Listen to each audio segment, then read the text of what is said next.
Hi everyone, I'm Lady Teddy. I'm going to be reading to you guys today from Magium, which is a free text-based adventure, choose-your-own-adventure game story app that is free on both Android and iOS.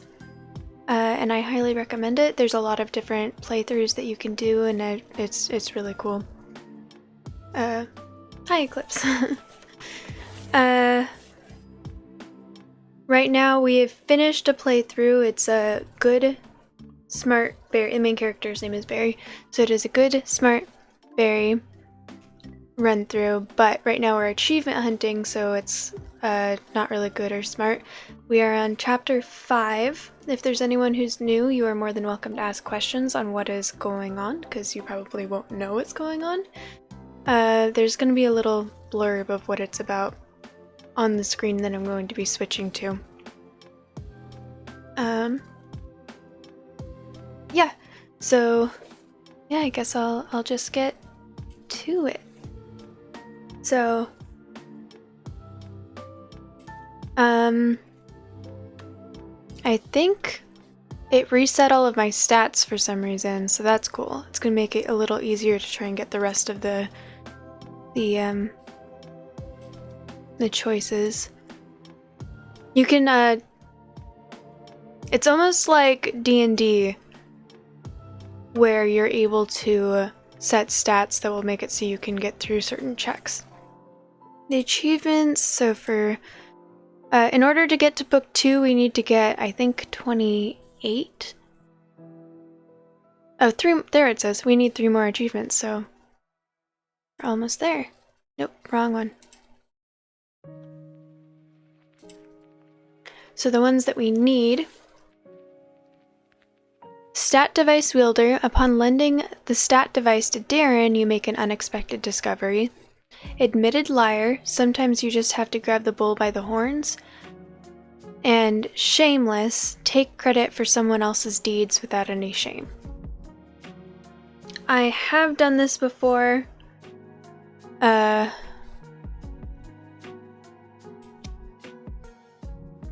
I have played this before, so I generally, I haven't gone achievement hunting, really, so I generally know how to get through this, but if there's choices, I will normally give you guys about a minute. If there's anyone who's wanting to listen, I'll give you guys about a minute to weigh in one way or another, or I will make a choice for us. I know a lot of people just like watching this and then going to sleep because people like the sound of my voice. So if people just want to relax without any pressure, you are more than welcome to just do that. I can't see the entire thing right now. There, that's better.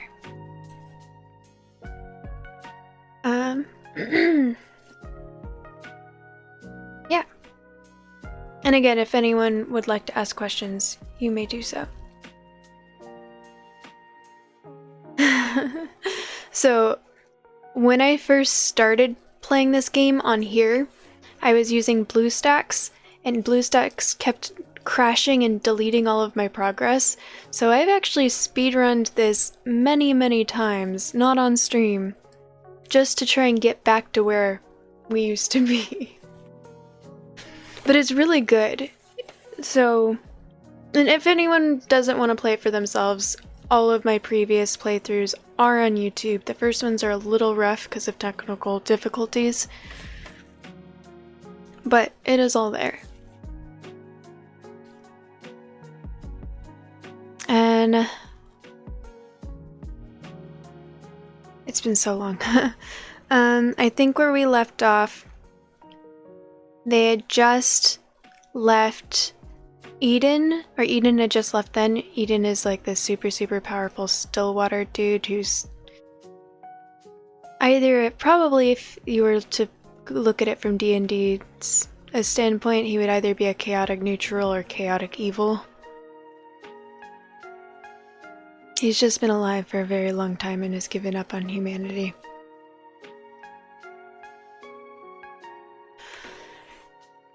And so the team is sort of sleeping in this cave.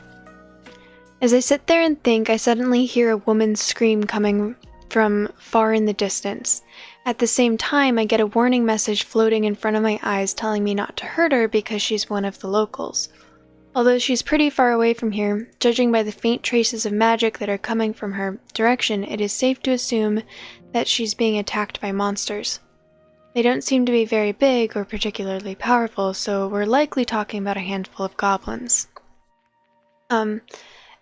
Everyone, even non-mages, have the ability to sense auras telling whether someone is powerful or not, unless they know how to suppress their aura, or they're a Stillwater, which has the aura of a normal human without any magical powers, but extremely rare. He thought that when he joined this tournament as a normal human, he would be able to sort of bluff and say that he was a Stillwater. As I sit there and the rules of the tournament are a bit hazy on what would happen if we were to save one of the locals from a monster attack. The general rule is to not intervene at all in the affairs of the other people of Varathia, but it's not being enforced through a spell, like the rule that prevents us from directly hurting them, for example. From a local perspective, it would... I forgot to turn the music off, sorry.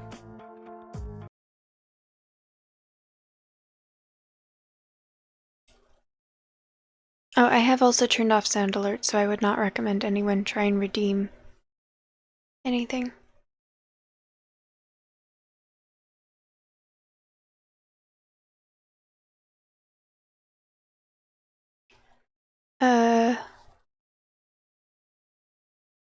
From a logical perspective, it would be less risky to not intervene.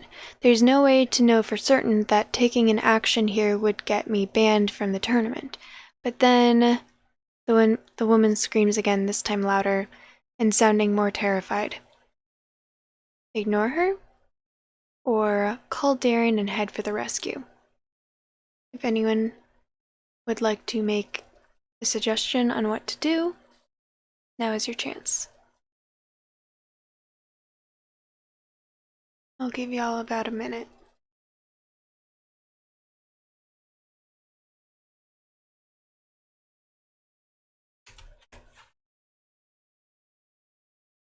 Alright. This isn't the time to worry about danger, or this isn't the time to worry about tournament regulations. That woman's life is in danger.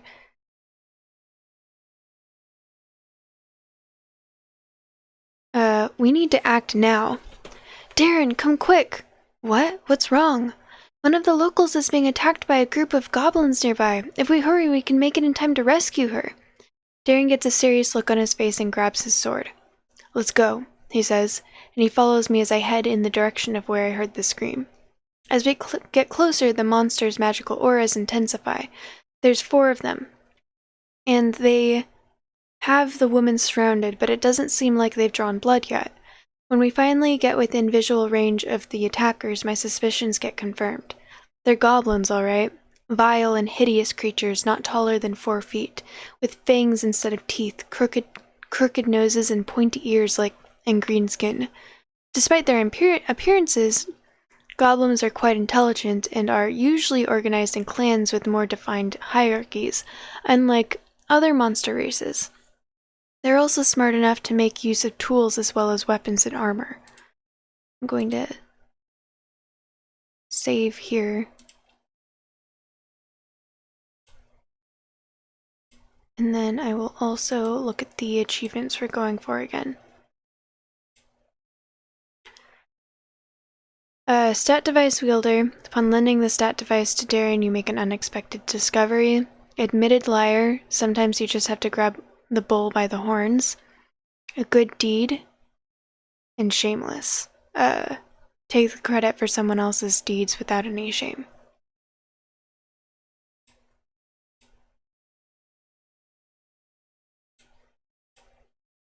Ancient languages check failed, level 3. As soon as they see us, one of them yells something to his allies in a language I don't understand. And then they all quickly make themselves scarce. Visibly, they were not prepared for an actual fight. After the goblins are gone, I turn around and make sure that the woman we just saved isn't hurt in any way. Now that I get a good look at her, I am briefly stunned by just how beautiful she is. She has long auburn hair, a thin waist, and a warm smile, while her facial features are soft and feminine, unlike those of Kate, and her light brown eyes radiate kindness. She is wearing an auburn dress to match her hair, and she appears to be somewhere in her mid-20s. The woman is now bowing gently before us, as a gesture of gratitude. "Thank you all so much for your help," she says. "I don't know what I would have done without you. My name is Rose. Pleased to meet you." "All in the day's work. You are lucky that we managed to make it in time. No problem, we love helping people, but we also accept donations." I'll give y'all a minute. Remember, we are achievement hunting right now. And if you guys want, I can also go back to the save and try and add stats.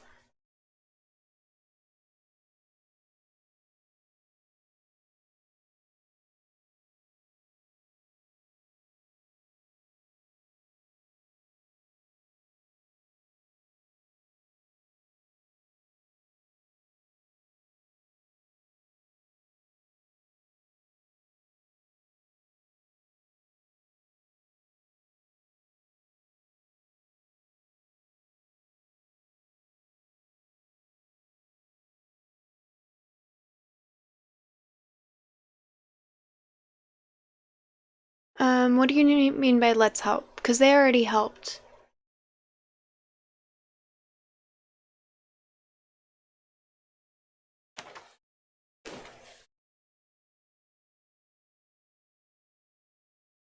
Do you mean ask for donations?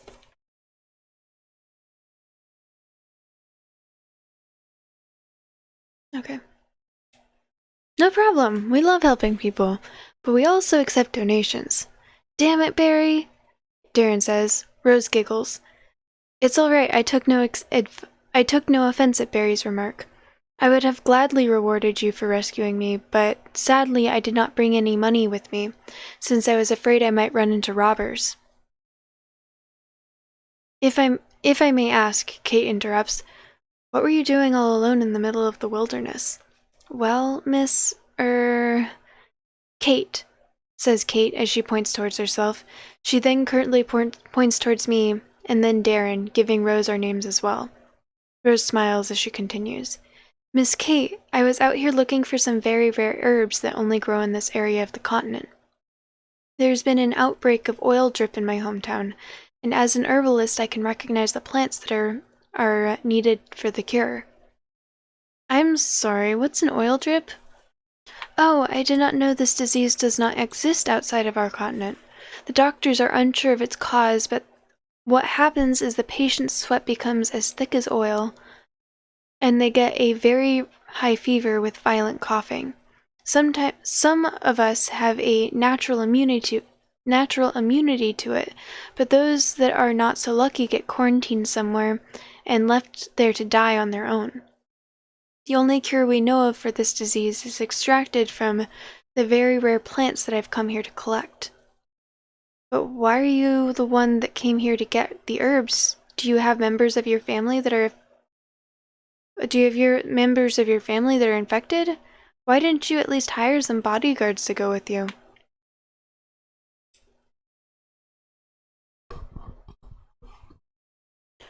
Oh, no, my family is fine, thank the gods. I'm here because I'm here because all of the sick are too poor to afford the money to send anyone to collect the herbs for them, and I did not have the money to hire bodyguards to come with me to help. And I did not have the money to hire bodyguards to come with me either. I am no doctor, but I volunteer to help tend to the sick as often as I can. With the death of our grand priest, the number of sick people increases every day. He was the last person in our town that knew how to create food using magic, and as he and as much as he tried, he did not succeed in teaching his craft to any of his disciples.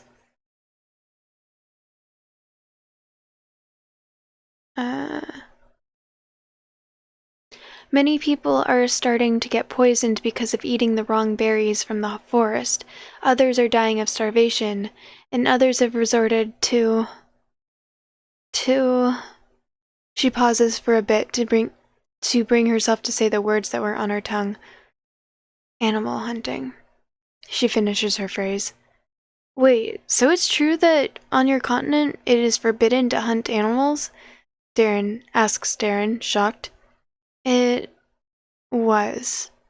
There was a time when each city in Varathia had at least 10 people that knew how to create food out of nothing by using magic. That skill was taught to them by the Creator, and they taught it to their disciples as well as they could. But those that could pick up the skill were very rare and talented individuals. Since the very foundation of Varathia 600 years ago, all of the cities relied heavily on the Creator to find these talented individuals and teach them this craft. But then, the Creator simply disappeared about 100 years ago, and the number of people that still knew the food-making craft started to dwindle. With the risk of asking something obvious, who is the Creator? Asks Darren. Oh, I'm sorry. I forgot how little information about us reaches the other continents.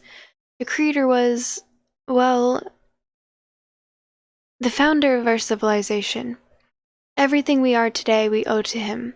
He and the spirit protector of all the animals, the great golden fox, decided together 600 years ago to end all war and hunger, uniting the human and animal kingdom and leading them into an age of peace and prosperity.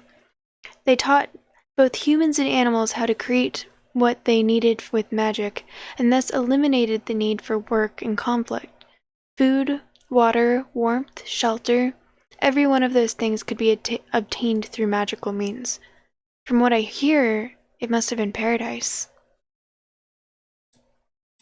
Why did the Creator disappear? How did the Creator live so long? I'll give y'all a minute.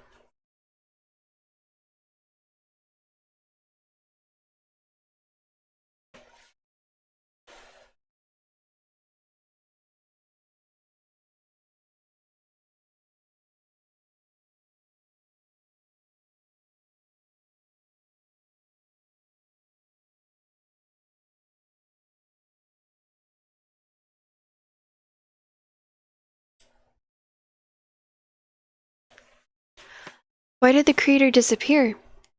Nobody knows for certain.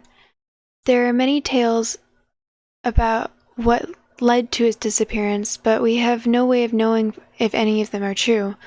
Some of them say he went insane in the last few decades of his reign, and he simply left us without a word. Some of them say he was disappointed with humankind and decided to abandon us. Others say he simply got bored with us and went to create another civilization on a different continent. Most people, however, think he died, and that the kings of Varathia decided to hide this from the people in order to avoid creating panic. As long as the people still hold a hope that the Creator might return to save them all, there can still be some sense of order. She pauses. But I must be boring you with these stories. I thank you all again from the bottom of my heart for rescuing me back there. I only wish there was something I could offer you in return. Darren grins. Well, you'll have time to think about that on your way home, because we're coming with you. What? Kate says. Sounds like a great idea. Don't you think you should consult us before making such a decision?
Okay. I think we did this one in the actual run-through, so... Don't you think you should consult us before making such a decision? Come on, what's gotten into you people? We'll be a lot safer inside a town than out here in the wilderness. Wouldn't it be better to wait somewhere safe until we get our objectives? Finding a city is one thing, escorting a local to one is another. Rescuing her from goblins might not be interpreted as interfering with local affairs, but becoming her personal bodyguards threads dangerously close to outside interference territory. We'll just say we needed a guide. Relax. We'll be fine. No, I agree with Barry, Kate says. We shouldn't be wasting our time on escorting locals. The objectives could be announced any second. Please listen to me, Rose interrupts. Darren, I really appreciate what you're trying to do, but I do not want you to fight your friends over it. Trust me, I'll be fine. I know I may have seemed like I didn't know what I was doing back there, but in reality, I've walked these roads by myself before. I've purposely avoided all the areas that are frequented by monsters or bandits, and I've done plenty of research ahead of time. The only reason I ran into those goblins was because they were in a rogue group far away from any other goblin encampments. It won't happen again. Be quiet for a second, Kate says. Do you hear that? Now that she mentions it, I can hear a faint whistling, although I don't recognize the tune. It's getting closer. Suddenly the music stops just as the whistlers get in visual range of us.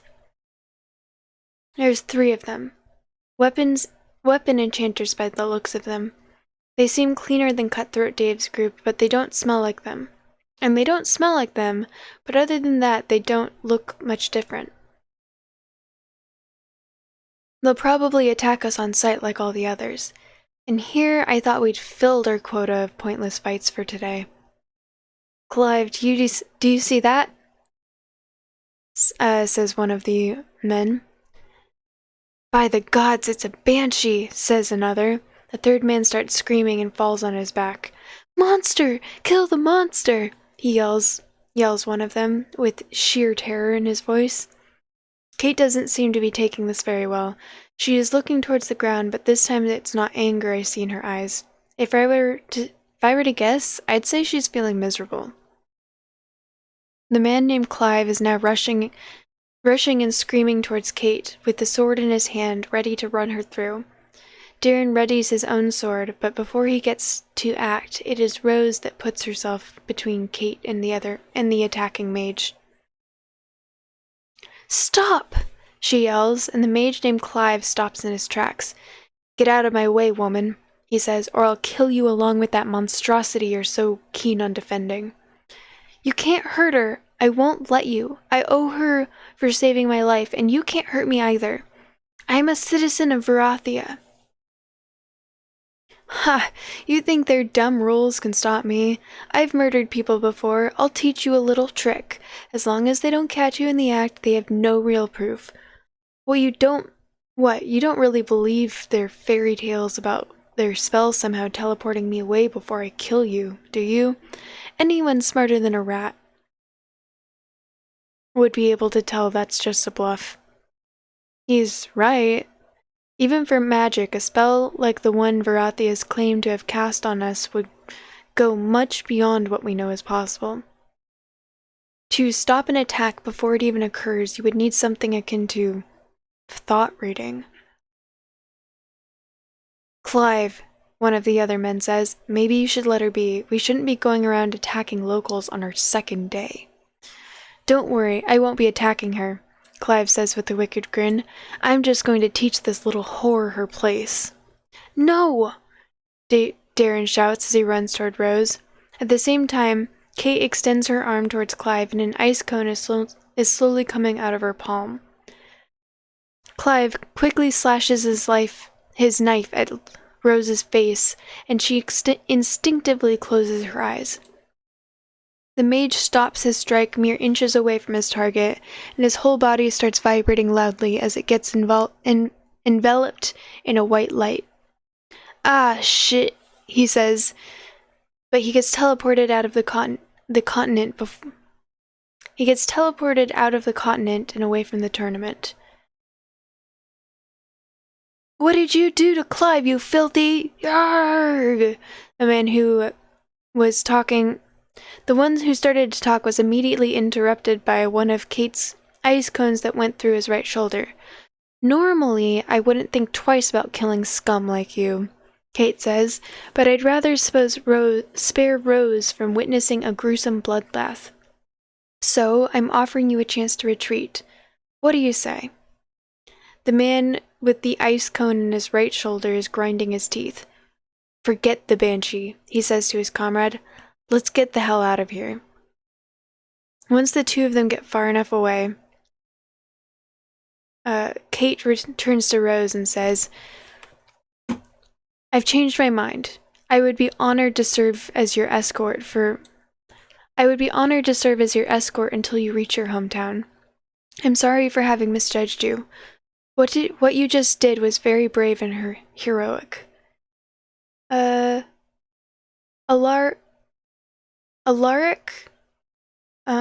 Alaric? Thank you so much for following. Much appreciated. Welcome in. How are you doing tonight?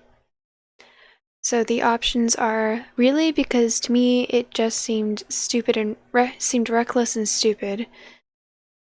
Since when do you appreciate bravery and heroism? Shadow, welcome in. How are you doing? I'll give you guys about a minute if someone would like to weigh in, if people just want to relax. That's totally fine as well. Glad to hear it, Shadow. Right now we're achievement hunting. I'm good. Played a very frustrating game today, and I'm now reading to you guys. Thank you for asking. I haven't read in a while, so I'm out of practice. My throat's getting sore already, and it has not been that long.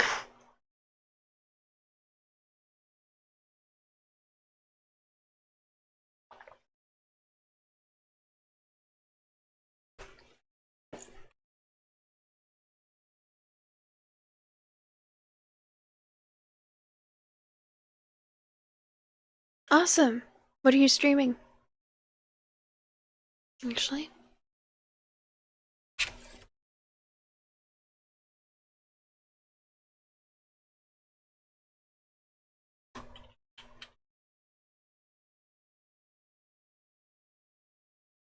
If anyone wants to follow Shadow, he's a really cool streamer. Highly recommend checking him out.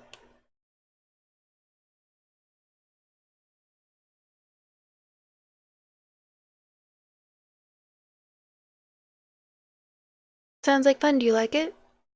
I haven't played any Star Wars games. No problem.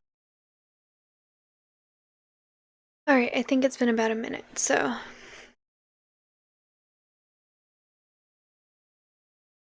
I think last time I said this one, and I know we're just achievement hunting right now, but I'll go with this one. Really? Because to me it just seemed reckless and stupid. Kate, who is standing beside me, smacks me in the back of my head. "What the hell was that for?" I ask her.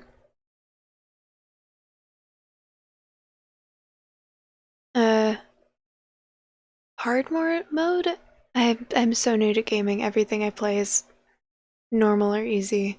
It's very impressive. Have you played it before? Do you have no tact whatsoever? I have more than you. At least I don't smack people out of the blue for no good reason. Do you want another bump on your head to go with the one I just gave you? Rose lets out a giggle which catches our attention. "I'm sorry," she says, smiling. It's just that you have reminded me of my little brother and sister who have always had fights like this. You two seem really close." Kate is blushing. It's the first time I've seen her blush since I met her yesterday. kind of suits her. I can see why, Darren says, grinning. Barry's been smitten with Kate ever since he first laid eyes on her. You what? Kate asks me, taking Darren's joke a little too seriously. Hey now, says Darren. You'll have to continue this conversation later, in private. Now that there's 4 of us, we'll need to rethink our battle strategy. We need to make sure that nothing happens to Rose if we encounter any monsters on our way to her hometown. So we ended up spending the rest of the morning on discussing different tactics and stratagems. It is a very short chapter. Okay, so we didn't meet any of the achievements that we're supposed to be hunting for. I don't think... Stop.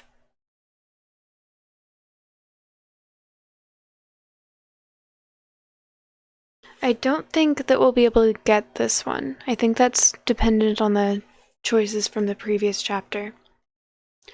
So there's admitted liar. Sometimes you just have to grab the bull by the horns and take the credit for someone else's deeds without any shame. I'll start the chapter over. Oops.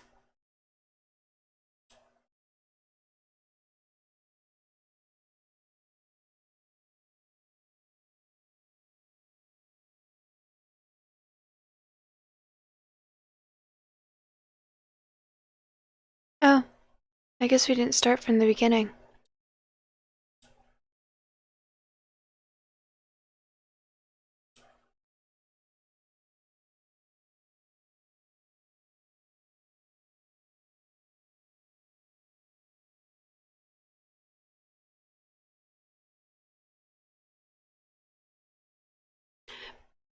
So starting here, I believe he just broke his legs because Eden was annoyed with him.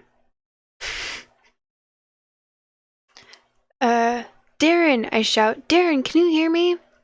Barry? Wait right there, I'm coming for you.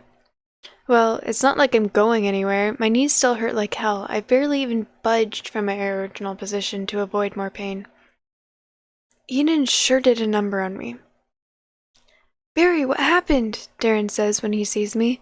Oh, not much, just a little parting gift from our mutual friend.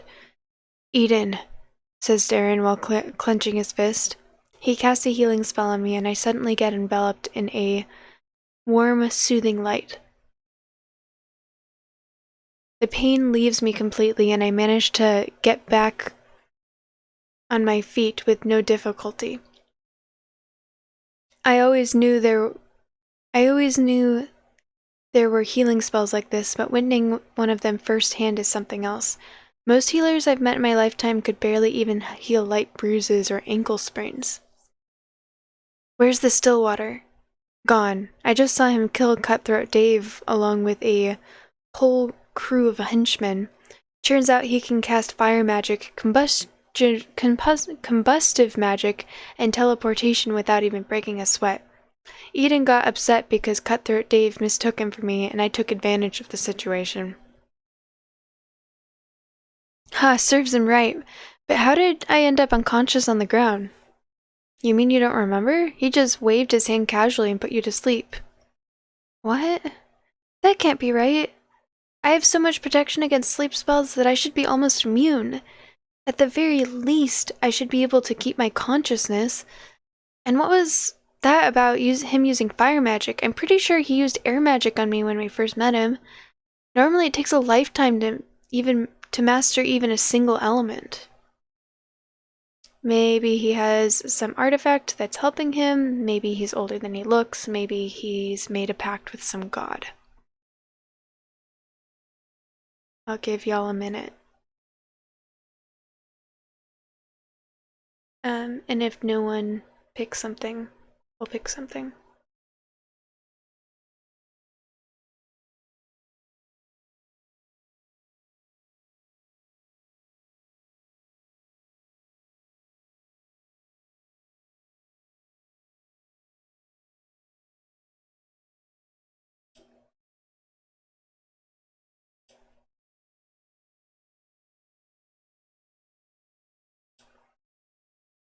Maybe he has some artifact that's helping him? No, that can't be it. If that were the case, we would have seen him wear it or felt its magical aura when he was close. Besides, most offensive magical items are used as weapons, and he was definitely not holding anything in his hands. At any rate, I think we should wake up Kate. She needs to hear what happened, and we could use another strategy meeting right about now. The two of us head for our cave and proceed to wake Kate from her slumber. It took us more than a minute to wake her. Once she got up, we could see that she was still in a terrible shape. It seems that not even healing magic can work miracles. It'll probably be another day until she fully recovers after this morning's ordeal. We start filling her in on all that's happened since Eden showed up. After we're done talking, Kate takes a few moments to reflect on our words. So let me see if I got this right. She says, Barry, you traded our lives for one message, I say.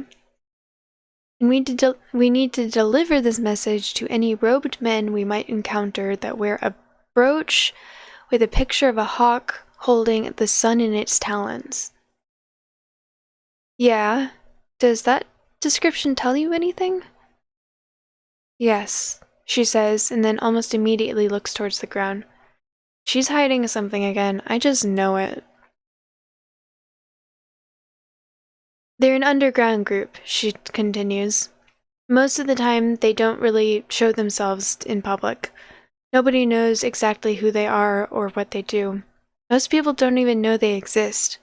But there are rumors that they are being backed by the kings of Varathia. They're being backed by the kings? Darren asks. What would Eden want with those hotshots? You simply have to tell them to remember the still winter, right? I wonder what that's supposed to mean. It sounds like a threat, or it sounds like a coded message. If anyone wants to suggest an answer, I'll give you guys a minute or so. Rio Caris.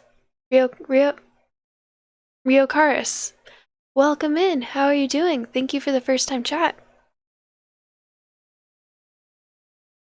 Rio? Okay. Sounds good. That's definitely much easier.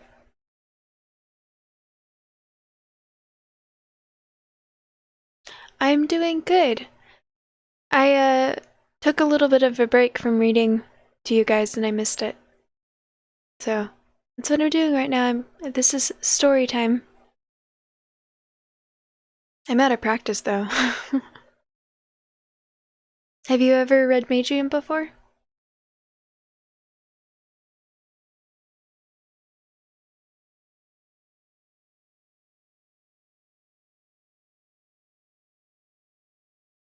That's fair.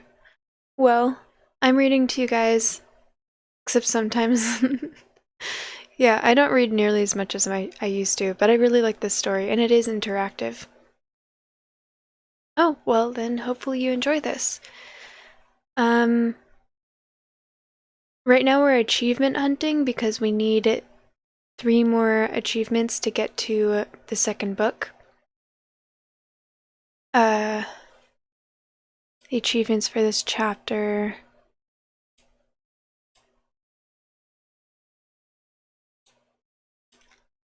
I don't think we can do this one, maybe, but Stat Device Wielder.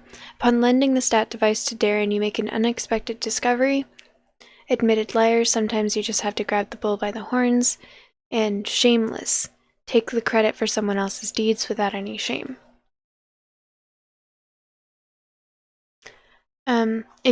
If you would like to read, or if you would like to listen to my first run playthrough, it is on my YouTube. The first couple videos are a little rough though because I was having a ton of technical difficulties. I'm pretty new to streaming. Alright, it's been about a minute, so I think I picked this one last time, so I'll go with this one. Sounds like a coded message to me. I think it's referring to something that only Eden and these robed men would know, so they can meet up somewhere or take a certain action.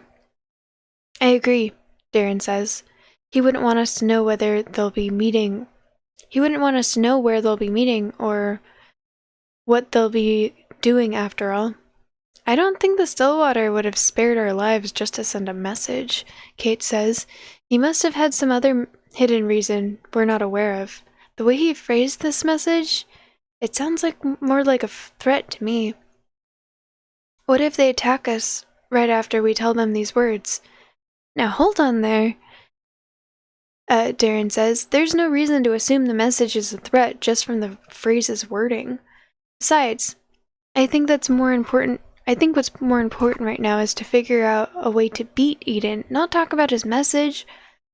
And how do you suggest we do that exactly? Kate says. It only took him half a second to put you to sleep, and I'm pretty sure that your protections are better than mine in that department. That alone would be enough to take us all out, but I hear he has a whole arsenal of other spells in his pocket. Rio, thank you so much for the follow. Welcome in. So what? Does that mean we should all just bow down to him and become his lackeys? When did I ever say something like that? All I'm saying is we don't have enough information to make any viable strategies against him at this point. Until we find some weakness to that magic of his, we should be grateful for the time that Barry's bought us with his trade, however long it may last. Maybe you're right. Hopefully the time Barry's bought us will be enough to find out Eden's weakness. Kate, do you have a minute? Kate is looking at me confused. Of course, she says finally. Then she follows me outside of the cave. As we make our way out, Darren winks at me and gives me a thumbs up. Leave it to Darren to completely misinterpret this kind of situation. Sometimes I wonder if he even understands body language at all. I'm going to ask you directly, I tell Kate once we reach the cave's entrance. What is a beacon of hope? She pauses for a bit to look me straight in the eye. How do you know about the beacon? She asks me. Eden told us you're a survivor from that place shortly before attacking Darren. He wouldn't give us any details though. He said we should ask you personally. So what is it then? It's complicated. No doubt. There's no need to tell me the full story. A short summary will do. Do you really have nothing better to do than meddle in my personal affairs? If it were just a matter of privacy, then I wouldn't have brought it up. But it's not, is it? You've been hiding things ever since we first met. It was the same when I asked you about the robed men Eden is looking for. I'm asking you because I don't want this secrecy of yours to end up killing us all. It won't. How can you be so sure? She looks away for a second. It just won't. She pauses. I'm not planning to keep this a secret forever. It's just, this isn't the right time. I promise I will make all things clear in due time. Now, if that's all you wanted to discuss with me, I'll be going back to sleep. She heads back inside the cave, but I do not follow her. Instead, I lie down with my back against the cave's outer wall and start to collect my thoughts. A lot has happened since I joined this tournament. People are dying left and right, the organizers are not even bothering to give us our objectives, and to top it all off, there's that Stillwater. What could he possibly look to achieve by joining a tournament like this? What is his purpose? As I sit there and think, I suddenly hear a woman's scream coming from far in the distance. At the same time, I get a warning message floating in front of my eyes telling me not to hurt her because she's one of the locals. Although she's pretty far away from here, judging by the faint traces of magic that are coming from her direction, it's safe to assume that she's being attacked by monsters. They don't seem to be very big or particularly powerful, so we're likely talking about a handful of goblins. The rules of the tournament are a bit hazy on what would happen if we were to save one of the locals from a monster attack. The general rule is to not intervene at all in the affairs of the people of Varathia, but it's not being enforced through a spell, like the rule that prevents us from directly hurting them, for example. From a logical perspective, it would be less risky to not intervene. There's no way to know for certain that taking an action here would get me banned from the tournament. But then the woman screams again, this time louder and sounding more terrified.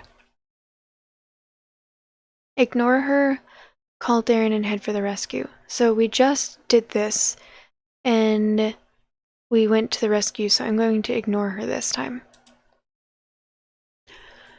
I did not come here to play the hero. Winning the tournament takes priority. I mustn't forget that.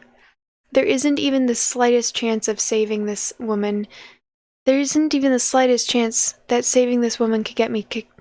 Even if there's even the slightest chance that saving this woman could get me kicked out of the tournament, then I should not intervene. What's that noise? Darren asks as he comes closer to the cave's entrance.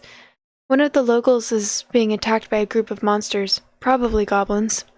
By the gods, why didn't you call me the moment you heard her voice? Well, the rules of the tournament say we should not interfere with the affairs of the people of Varathia. Do you seriously think that anyone is going to hold us accountable for saving one of the locals' lives? What is wrong with you, Barry? This isn't like you. He rushes past me without another word and heads towards the source of the sound. Kate, who was close enough to have heard our conversation, clears her throat and says, "If it makes any difference, I think you made the right decision. There's no way of knowing for sure what will happen if we break the non-interference rule." Thanks, but it's too late to worry about that now. We can't just abandon Darren like that. Let's go. As we catch up with Darren, we're surprised to see that there are no more monsters in the vicinity. "Look who decided to show up," says Darren. "What happened? Where are the goblins?" They all ran away scared at the sight of me. They weren't the bravest bunch. I didn't even get to pull out my sword. I look around to see the woman that was screaming. I look around to see if the woman that was screaming got hurt in any way. When I get a good look at her, I'm briefly stunned by just how beautiful she is. She has long auburn hair, a thin waist, and a warm smile. While her facial features are soft and feminine unlike those of Kate, her light brown eyes radiate kindness. She is wearing an auburn dress to match her hair, and she appears to be somewhere in her mid-20s. The woman is now bowing elegantly before us, as a gesture of gratitude. "Thank you all so much for your help," she says. "I don't know what I would have done without you." Darren is the one you should thank, not us. We only did what anyone else would have done in our stead. If anyone would like to make a suggestion, now is your chance. Considering the achievements we're going for, I will probably pick this one, if no one objects. I'll give you guys a minute.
Okay.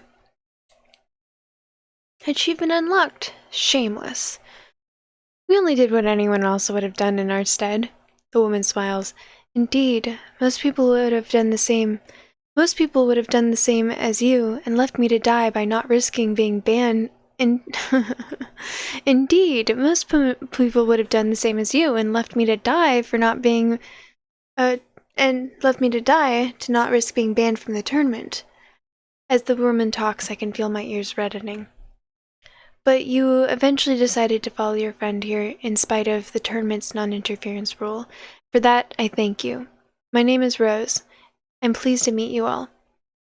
If I may ask, Kate interrupts, what were you doing all alone in the middle of the wilderness? Well,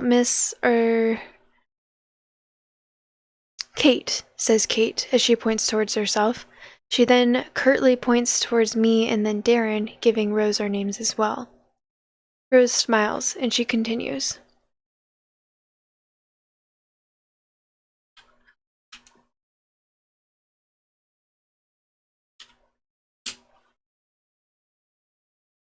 Rose smiles as she continues. Miss Kate, I was out here looking for some very rare herbs that only grow in this area of the continent. There's been an outbreak of oil drip in my hometown, and as an herbalist I can recognize the plants that are needed for the cure. I'm sorry, what's an oil drip? Oh, I did not know this disease does not exist outside of our continent. The doctors are unsure of its cause, but what happens is that the patient's sweat becomes as thick as oil, and they get a very high fever with violent coughing. Some of us have a natural immunity to it, but those that are not so lucky get quarantined somewhere and left there to die on their own. The only cure we know of for this disease is extracted from the very rare plants that I've come here to collect. But why are you the one that came here to get the herbs? Do you have members of your family that are infected? Why didn't you hire at least some bodyguards to go with you? Alright, so we already read this part.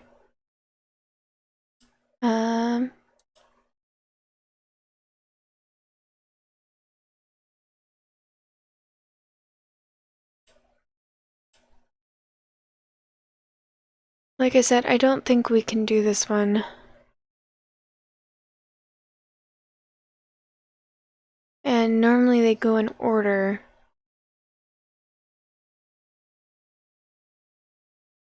So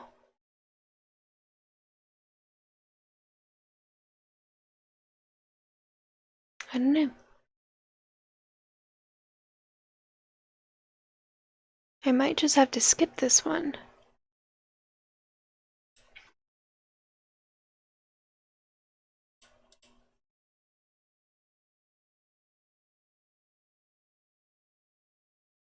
Yeah, I don't have a save in chapter 4, or else I would just speed run to chapter 4.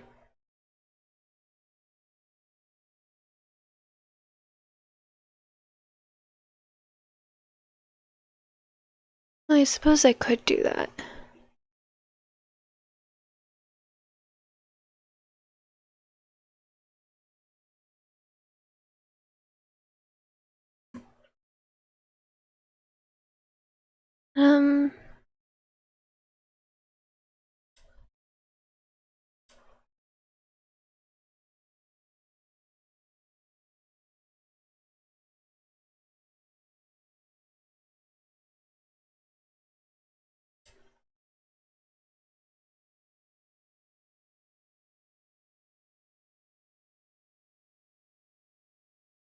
Okay, so since we've done the other two, I'm gonna click this one. Maybe he made a pact, so. What? That can't be right. I have so much protection against sleep spells that I should be almost immune. At the very least, I would be able to keep my consciousness. And what was that about him using fire magic? I'm pretty sure he used air magic on me when we first met him. Normally it takes a lifetime to master even a single element. Maybe he's made a pact with some god? I don't believe don't believe everything you read in fairy tales, Barry. I've yet to hear of a real pact between a god and a mortal, and I'm most definitely not inclined to believe that any of the gods would have bothered so much to acknowledge that punk's existence. At any rate, I think we should wake up Kate. She needs to hear what happened, and we could use another strategy meeting right now.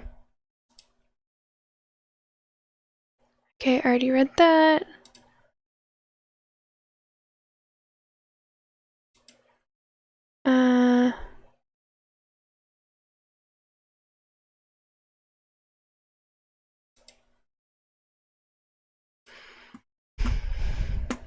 Okay.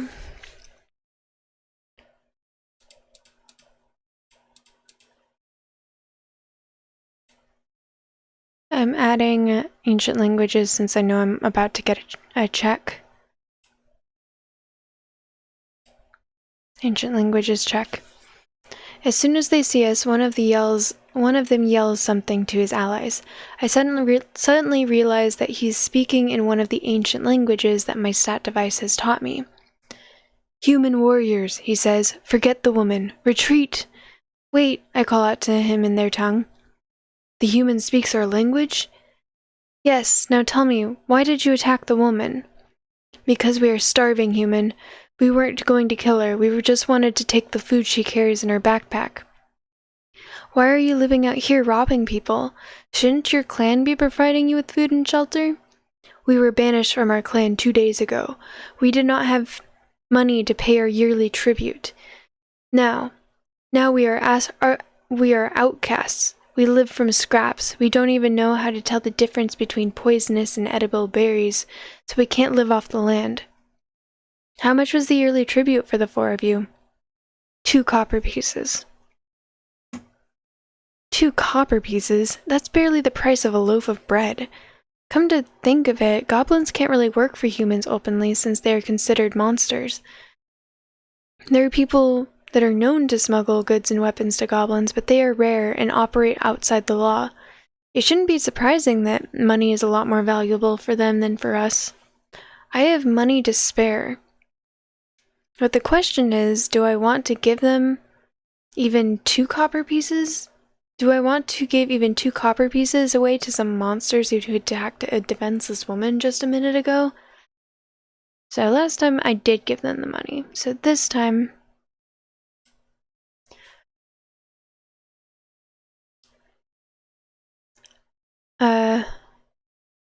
I think I got the main gist of the situation. Very well, be on your way. We won't be bothering you any longer, human. We are not foolish enough to engage in an armed fight against trained human warriors. As he turns to leave, we hear the woman's voice from behind us. Excuse me, Mr. Goblin? I do not recognize the voice, so I turn around to see who just spoke. I realize it's the woman that we saved from the goblins. Now that I get a good look at her, I am briefly stunned by just how beautiful she is. She has long auburn hair, a thin waist, and a warm smile.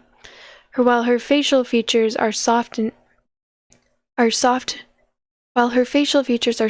feminine, unlike those of Kate, and her light brown eyes radiate kindness. She's wearing an auburn dress to match her hair, and she appears to be somewhere in her mid-20s.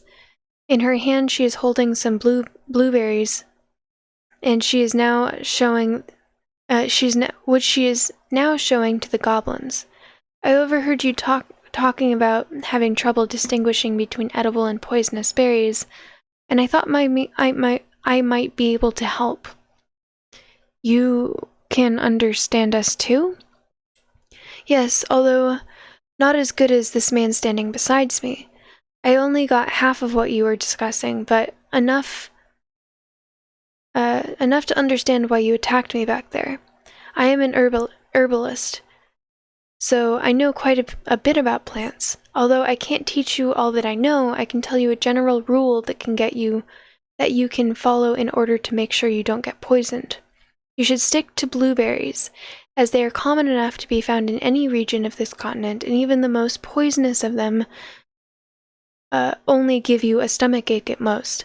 As for finding the ones that are not poisonous, it is enough to look for blueberries that are a dark color, that are of a dark color. Only light blueberries are dangerous. She eats one of the dark berries she is holding in order to demonstrate she's not lying, and then throws a bag full of them over to the goblin leader. Here, I'm sure that you will make much better use of these berries than I will. I only just ate. And please don't attack defenseless people anymore. The goblin seems almost paralyzed. He hesitantly takes one of the berries and eats it. Once he sees for himself that it was not poisonous, that it was not poisoned, he starts to cry. As he sobs, one of his goblin friends comes to hug him, and they start crying together. So this is what it's like to be a goblin. I never knew. The woman with the auburn hair is looking at the goblins and smiling happily. It's incredible how happy she can be for some monsters that were about to rob her blind a few minutes ago. Once he regains control of himself, the goblin leader throws himself to his knees and thrusts his dagger into the ground. The rest of the goblins do the same as their leader as he starts to speak. We are ashamed. You've shown us so much kindness, but we did not deserve any of it. All we can do is beg for your forgiveness. The woman is looking embarrassed. Please, she says. There's no need to apologize. You were only doing what you thought was best in order to survive and protect each other. We are not worthy of your words. I, Oluk Mitun, vow that I will repay this debt. We will meet again. Until then, the goblin puts his left hand on his stomach and his right hand on his chest. The rest of the goblins mimic his gesture, and they all say together, Tunak Madar. Tunak Madar. If I'm not mistaken, from what the stat device has taught me, I gather that this is one of the highest forms of respect and gratitude that exist in their language. It has no translation. It has no translation in any other languages that even comes close to its meaning. As the goblins leave, I turn around to see Darren is frowning hard and rubbing his forehead, while Kate is just standing there, looking at us with her jaw dropped. All right, says Darren. Can someone explain to me what just happened? The woman laughs softly.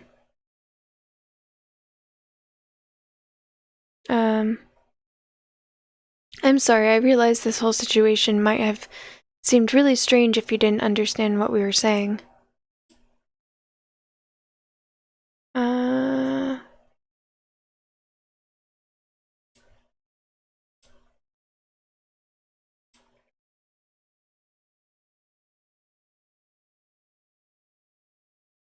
Hmm.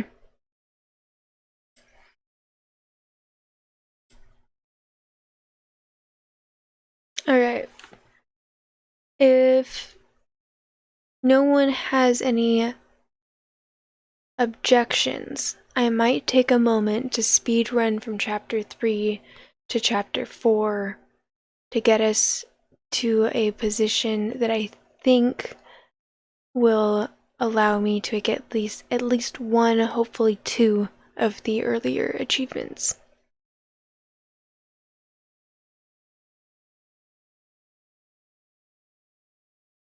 Irish, how are you doing? Good to see you.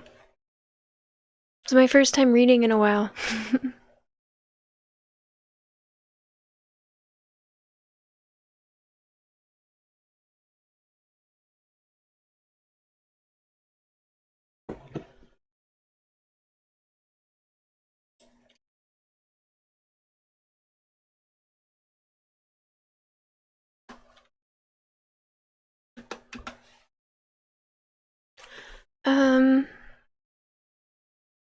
I think that I'm going to take a moment to try and speedrun through here, since no one's given me any objections from doing so. Actually, let me look at the achievements for chapter 6.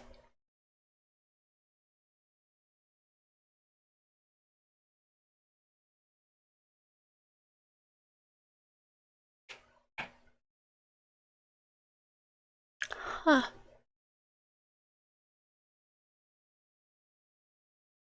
I am. I played Getting Over It with Bennett Foddy earlier. Do you know that game?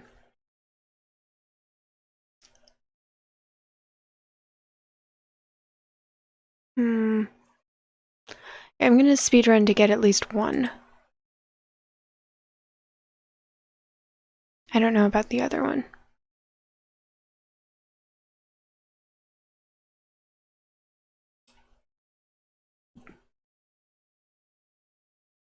So, here, I'll turn on the music again. Oh, awkward, my face.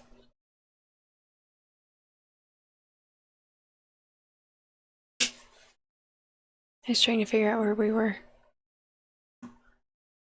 Okay.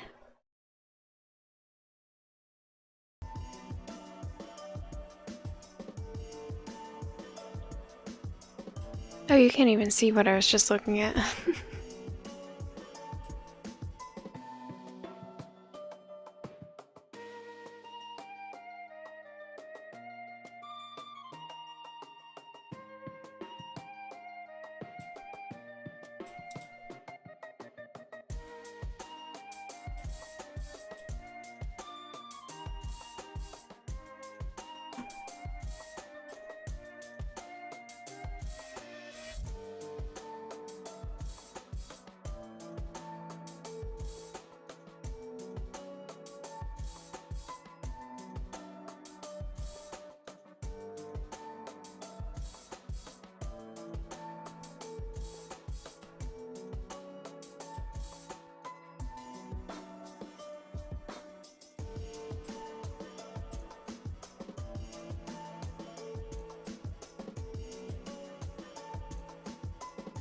Not in May, welcome in. It's good to see you.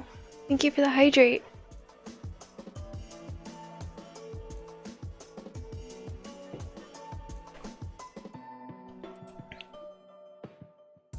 Definitely needed right now.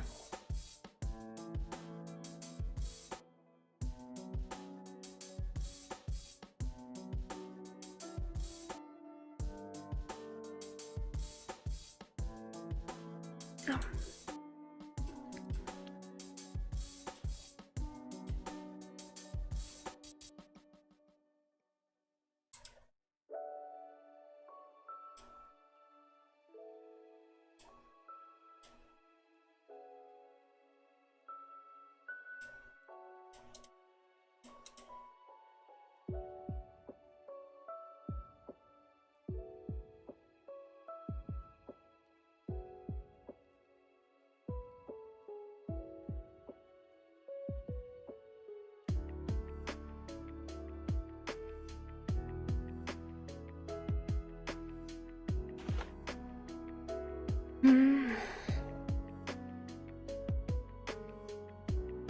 Yes, this is something I do every now and then since people like the sound of my voice, where I read out loud to people from this text-based game called Magium, which it's choose your own adventure so you can make choices and use stats and stuff.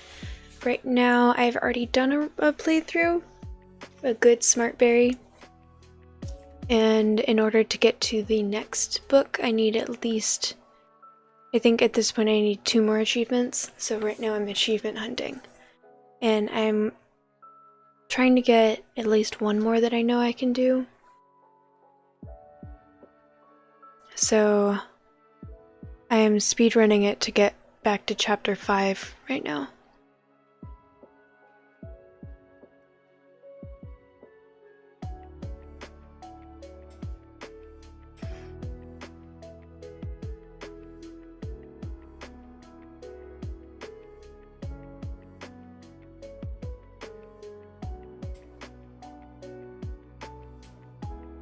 Yeah, let me know what you think.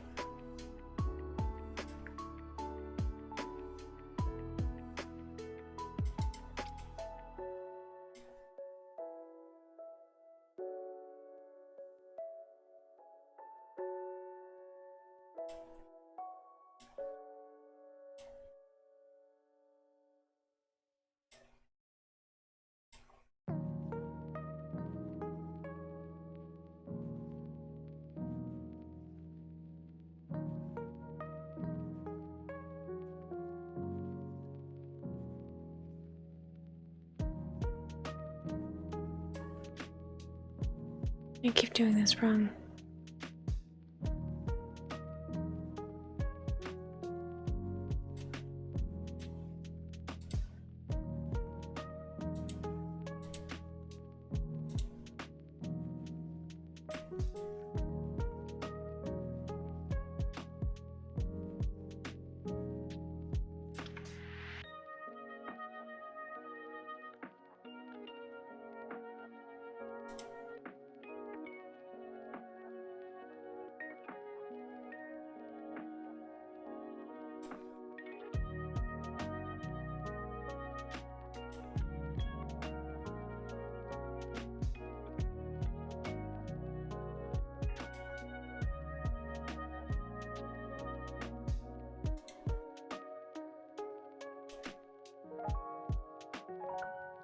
If you like what you hear, all of the previous playthroughs that I've done are on my YouTube. Although the beginning ones are a little rough because technical stuff.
Oh.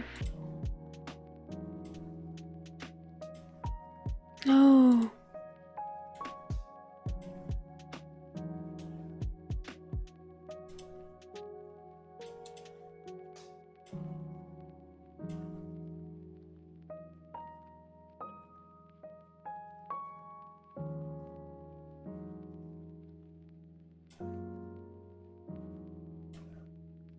Okay, here we go.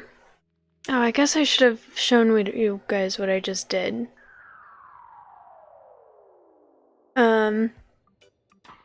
I defeated someone rather than just distracted them using strength.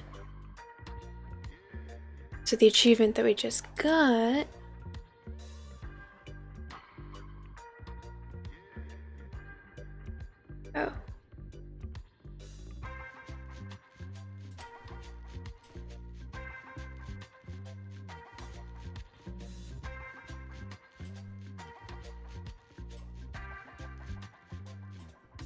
was Stat Device Wielder. Upon lending the stat device to Darren, you make an unexpected discovery.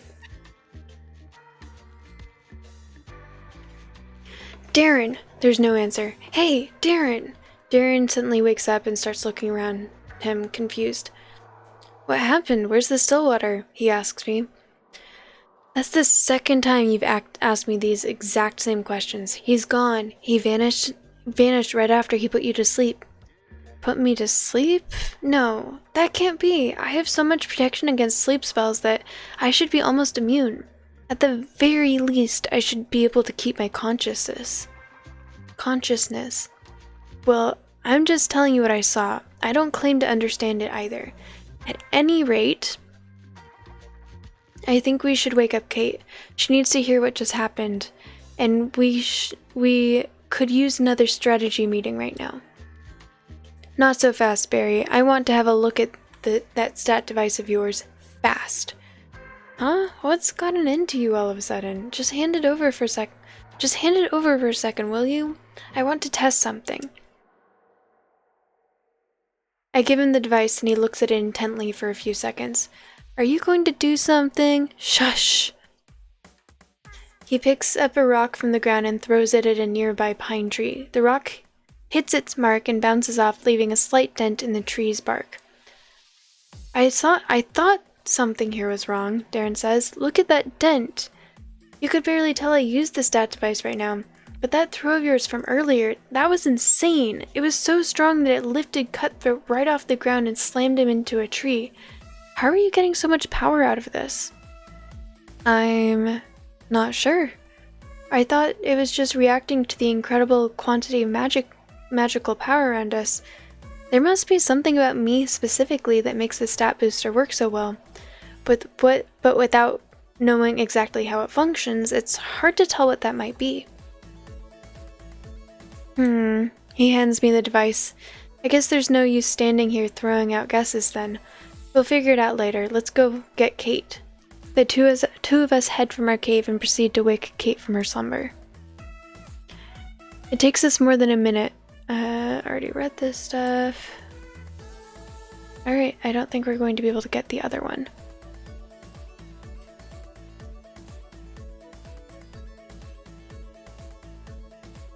Oh, I don't know when this one is. Alright, I'll speedrun this.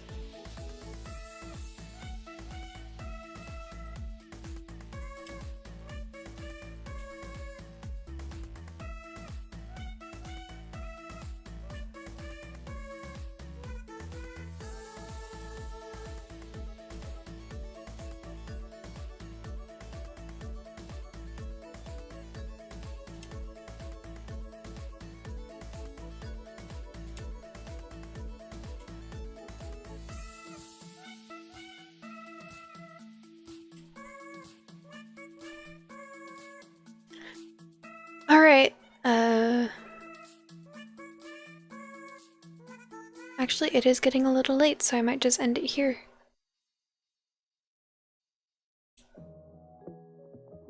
And I might look up how to get some of the stats, or the achievements, because I vaguely remember how to get one of the ones we're missing.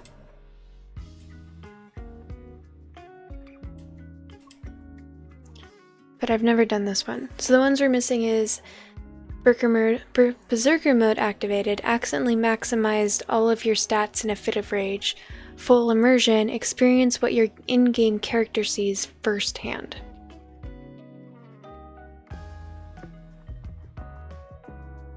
Okay.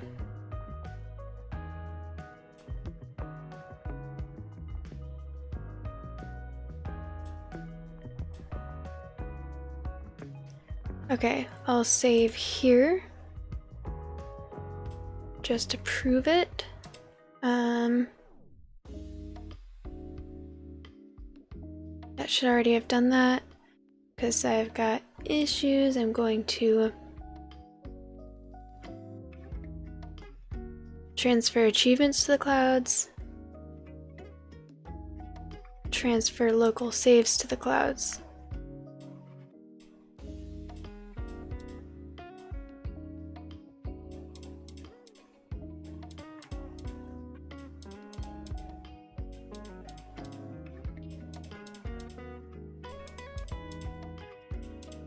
That's more than I have, but that should be good. Cloud menu, back, check. Cool.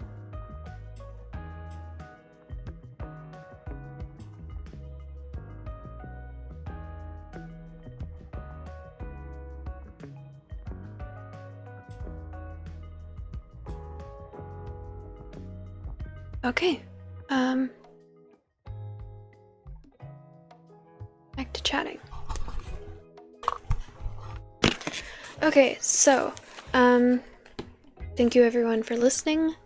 I'm going to end the recording now, but I'm not actually going to end the stream yet. So, to everyone who's watching this on YouTube, I hope you really enjoyed this, and we will be starting Chapter 6 achievements next time.